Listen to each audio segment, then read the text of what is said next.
predtým, ako som sem išiel, mnohí hovorili, že a zase na čo idete protestovať? Na čo to robíte? Veď aj tak to nemá význam. Aj tak sa nič nezmení. Ja týmto ľuďom všetkým odpovedám vždy iba protiotázkou. Tak čo navrhujete? Čo navrhujete? Máme sedieť ticho doma? Máme nehovoriť nič? Máme byť ticho? Máme sa sťažovať na Facebooku? Má si vláda myslieť, že národ s ňou súhlasí? No tak to rozhodne nie. Rozhodne nie. A preto sa pýtam aj vás. Chcete, aby si história pamätala, že slovenský národ neprotestoval proti tejto špinavej vláde? Chcete, aby si svet okolo nás myslel, že Slovensko súhlasí s Hegerom a s Čaputovou? Chcete byť ticho?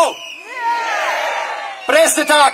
Nechceme byť ticho, nemôžeme byť ticho a nebudeme ticho. A práve preto tu dnes stojíme, aby si história zapamätala, že Slováci s Hegerom, Naďom, Korčokom a Čaputovou nesúhlasia.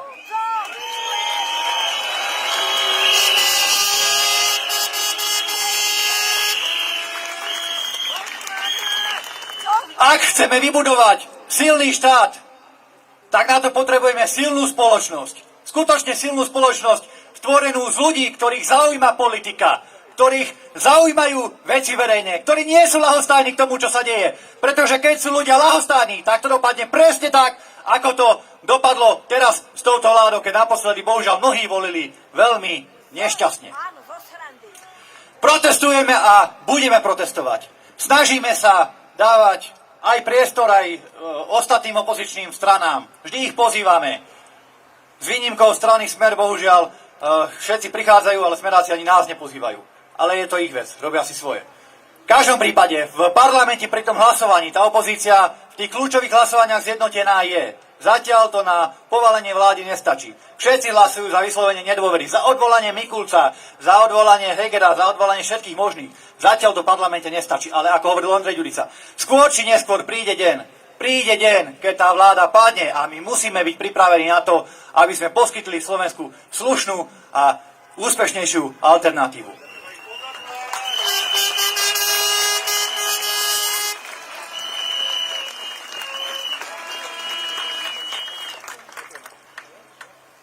Tie kroky, ktoré vykonáva súčasná, ale áno, vláda, nie polícia, vláda proti opozičným politikom, proti predstaviteľom opozície, nie sú ničím iným, priatelia, ako snahou prekryť jej vlastnú neschopnosť. Včera to bol Marian Kotleba, dnes to je Robert Fico a Robert Kaliňák zatiaľ. Zajtra to môže byť Milan Uhrík, Miro Suja a pozajtra to môže byť hocikto z vás, ktorý napíšete na Facebook alebo na interne nejaký kritický názor, ktorý sa s niekým stretnete alebo niečo na vás našijú. Zatvoria vás do nejakého väzenia alebo do nejakej väzby, kde sa šmyknete na papuči, vylúpnete si oko a potom sa obesíte na čomto, na ponožke alebo na teplákoch.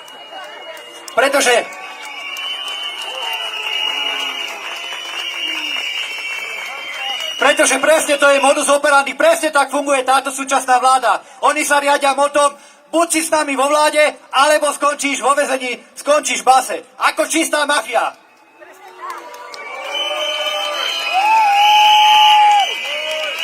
Priatelia, ale nemilme sa.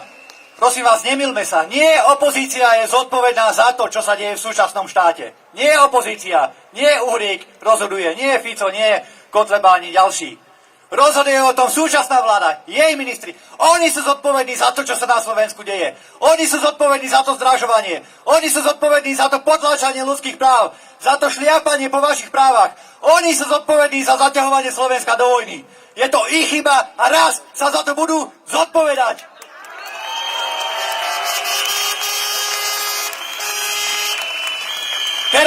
Teraz velice vymýšľajú s tým, aby sa Slovensko okamžite odpojilo od ruského plynu. Že okamžite. Ja sa ich pýtam, a čo sa neodpojí okamžite od ruského plynu Ukrajina? Čo nám nejde príkladom? Nech nechajú tranzit na západ a nech nám ukážu ukrajinské mesta, ako sa dá žiť bez ruského plynu a bez ruskej ropy. Keď nám to ukážu, ako to funguje, veľmi radi sa potom pridáme k nejakej demonstratívnej akcii na odpojenie plynu. Ale až potom, nie predtým. Lebo ako to bolo povedané, slovenskí politici musia mať v prvom rade na srdci a na mysli záujem obyvateľov Slovenska, záujem Slovenskej republiky a nie cudzích nejakých mocností alebo cudzích štátov. Tak to proste musí byť.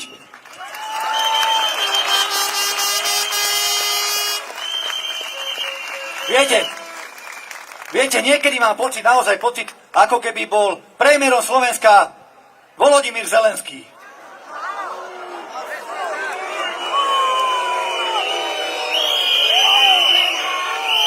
Rozkazuje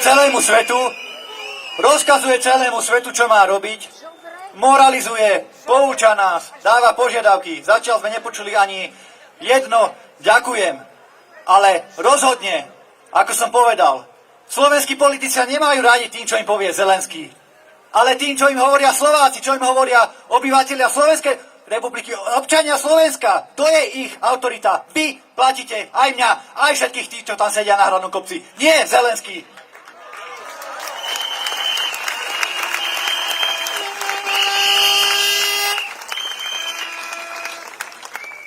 Poviem vám úprimne, niekedy mám už toho moralizovania a poučania prezidenta Zelenského naozaj dosť.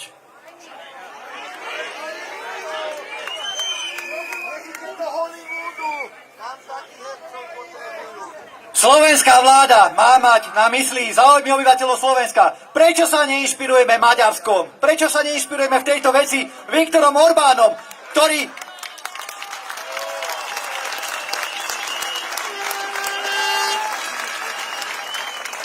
Vláda Viktora Orbána, ktorá zaviedla cenové stropy napríklad aj na paliva, aby na ľudí nedopadalo to zdražovanie, ktorá zakázala prevoz vojenského materiálu na Ukrajinu a duplicite zakázala vývoz maďarského vojenského materiálu na Ukrajinu. Prečo sa neinšpirujeme Maďarmi? Prečo robíme zase viac, ako po nás žiadajú aj naši európski spojenci, alebo teda partneri, ako to oni nazývajú?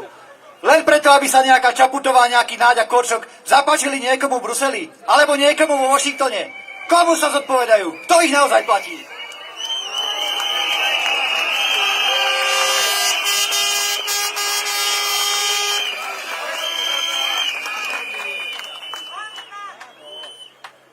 Ako opozičná strana sa snažíme, a ja sám osobne v rámci možností, robiť všetko preto, aby sme vždy hájili záujmy Slovenskej republiky, záujmy občanov Slovenska, záujmy obyvateľov Slovenska, záujmy vás všetkých a nie záujmy nejakých cudzích mocností, nie záujmy toho Zelenského alebo nejakého senilného Bidena, ale záujmy vás, drahí priatelia. V tom nám Pán Boh pomáhaj. Ďakujem pekne.